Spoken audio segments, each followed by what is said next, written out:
Early one morning, when I was living in West Hollywood, I woke up and hopped in my Honda Civic value package.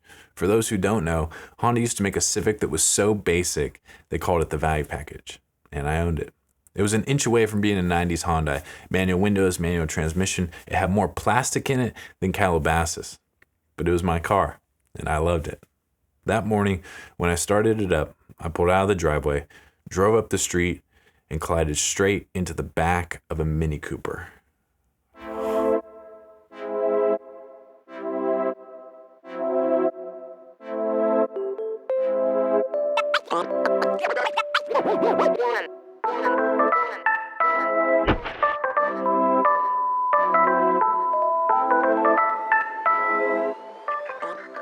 I was 21 years old. I was painting houses, setting up trade show booths, doing anything I could to close the gap between my outcome and my income levels, all without having a real job.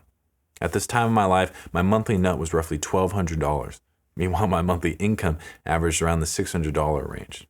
I might not have had a degree, but I knew one thing for certain. I was on a fast track to being broke.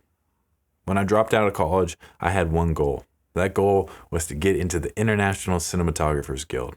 I was doing everything I thought possible, but I refused to have a backup plan, aka a real job. I don't know exactly why, but I needed to feel the pressure, specifically the financial pressure, because I knew even if I worked my old job of bagging groceries, that would have relieved the pressure financially and I would have relaxed. I couldn't have that. This time in my life, when I wasn't making ends meet, is when I started treating cameras like a full-time job. I would shadow and stalk anyone I could find, and when I couldn't find someone in person, I would turn my attention online, mainly to lynda.com. That's where I learned the software side of the business. But how I was going to accomplish getting into the International Cinematographers Guild before I ran out of money was as much a mystery to me as how I was going to build a career in the 21st century without a degree. The moment I got into that fender bender, I was immediately filled with anger. This accident woke me up to the reality of how doomed my situation was, how ignorant I must be to think that this is all going to work out. This Civic was my baby. I didn't care that we were about to pass 100,000 miles. The Civic was my two-door plastic chariot around LA. It had a beautiful Honda red paint job, 2 doors, 5-speed, black fabric interior, and a virgin engine that had been babied its entire time in my hands. Looking back on that morning, I see all the anger I was feeling was not about the accident or the damage to the Honda Civic. It was fear manifesting itself through anger. You saw the accident. I was fearful the accident was my fault, and I was angry because I was on a fast track to being broke, and paying for this accident with this rebranded Beamer would put me in the emergency lane. And if I was in the emergency lane, that meant I was one step closer to being my biggest fear. My fear of being an adult-sized failure. When I called the insurance company, I fully admitted to not seeing the Mini Cooper and colliding into it. I also submitted with my statement the footage from the dash cam.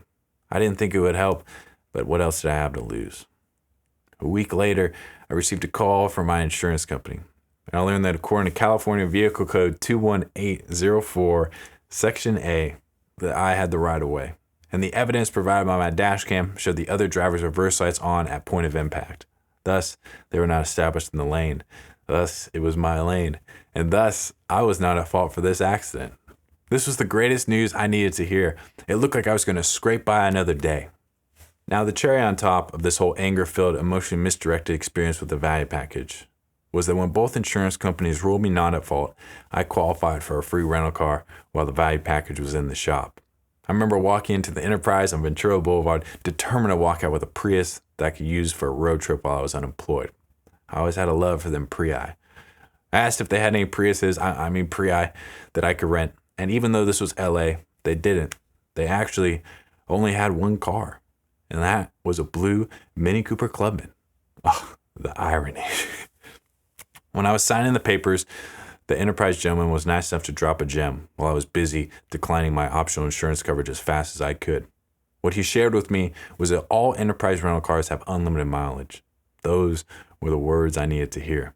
I was so commitment-free and unemployed that I went home, stuffed that Mini Cooper Clubman with my sleeping bag, pillow, camera, and of course, my Trader Joe's insulated bag, and I proceeded to take off north. There was only one mission to accomplish in this pro bono Mini Cooper, and that was to drive to Northern California and swim off the westernmost point of the continental United States. the lost coast. Looking back, nothing was more suiting to describe my situation at the time in my life than being lost in the lost coast. Ah, the irony.